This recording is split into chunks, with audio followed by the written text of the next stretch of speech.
habis itu terus pergi ke Singapura dulu. Enggak, ke Singapura itu masuk PT, terus ternyata saya nggak fit gitu. Terus akhirnya fit itu kan cek medikal. Fit. Ya, kan orang Sunda tuh Bu, susah. Oh jadi udah sampai Singapura tapi Belum, sampai Jakarta. Oh sampai Jakarta dites.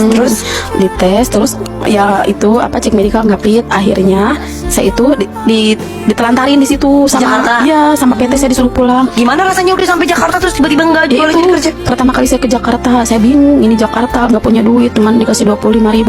Saya mau pulang juga ongkos nggak nyampe. Akhirnya saya pulang kan sambil nangis gitu di Metro Mini. Terus ada yang ngasih duit 10.000 ya. Pulang kemana? Mau pulang ke Garut. Oh pulang ke Garut, kasih 10.000. Iya, tapi kan nggak cukup. Terus akhirnya saya tunggu itu. Saya punya, tiba-tiba aja ada yang nelpon saudara saya. Katanya, kamu di mana? Saya bilang saya lagi di Jakarta. Sudah Saya ada handphone tuh zaman dulu tuh. ada handphone yang biasa cinit-nit. Cinit. Ya. Cinit. Nah, habis itu saya saya dijemput sama saudara saya. Nah, habis dijemput sama saudara saya, terus saya itu kan saya bilang ke saudara saya nggak mau pulang, saya mau cari kerja aja. Akhirnya saya kerja di Jati Bening, di itu ngebutik. Ngapain? Bikin itu sama finishing dulu awalnya mah. Terus kata ibunya, udah Sus kamu di sini aja katanya. Bukan Sus dulu Bang, Mbak Perdi udah di sini aja karena Mbak Perdi, oh itu namanya Mbak Perdi, Perdianti soalnya.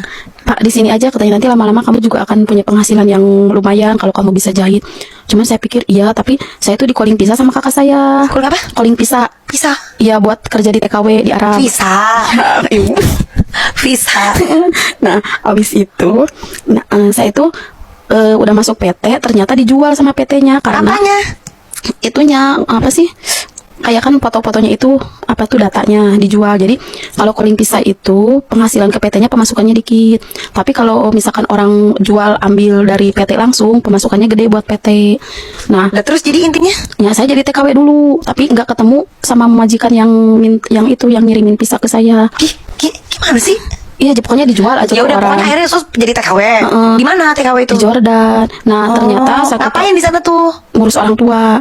Tapi yang saya bilang gak suksesnya itu karena di sana itu saya itu setiap hari Jumat itu saya tuh kalau nggak ngecat rumah cuci mobil. Jadi double gitu kerjanya. Iya, maksudnya pokoknya di luar pekerjaan saya gitulah. Nah, terus akhirnya Nah terus saya kabur karena mendapatkan itu apa, pelecehan seksual. Iya waktu itu sus yang digituin. Tapi pertanyaan saya tuh, sus itu jadi TKW di keluarga ngurusin lansia tuh waktu itu belajar dulu apa enggak ngurusin lansia apa? Ya udah gitu. Enggak, kalau waktu di Jordan enggak. Nah, Jadi udah berarti bisa bahasa Jordan. bisa bahasa Arab. Nah, abis itu saya kabur. Abis kabur saya larilah ke kedutaan. Nah, disitulah saya banyak belajar, banyak orang sakit, banyak orang ina itu gitu. Terus ditahan saya di kedutaan sampai selama 10 bulan. Terus saya di kedutaan. Berarti berapa lama sus nggak pulang waktu itu? 2 tahun. Nggak ketemu anak-anak? Iya, nggak ada komunikasi, nggak ada apa. Iya. Yang bener sus. Iya, nggak ada penghasilan, nggak ada apa. Pokoknya mah yang 1 tahun saya ngirim, yang 1 tahunnya yang pas di kedutaan enggak. Karena Dikira hilang nggak sama suami? tahu udah ada di kedutaan, cuman dari pihak kedutaan itu bilangnya saya masih ada laporan kepolisian, padahal mah udah dicabut laporan kepolisiannya. Nggak, tapi maksudnya sus tuh taponan karena sama orang rumah tuh Nggak ngilang. ngabarin aja, ngabarin Iya. kakak saya, nanti kakak saya yang ngabarin ke kampung gitu. Kan di kedutaan nggak boleh pegang handphone. Terus kalau mau nelfon anak gimana? Curi-curi gitu. Tapi bisa kan? Bisa.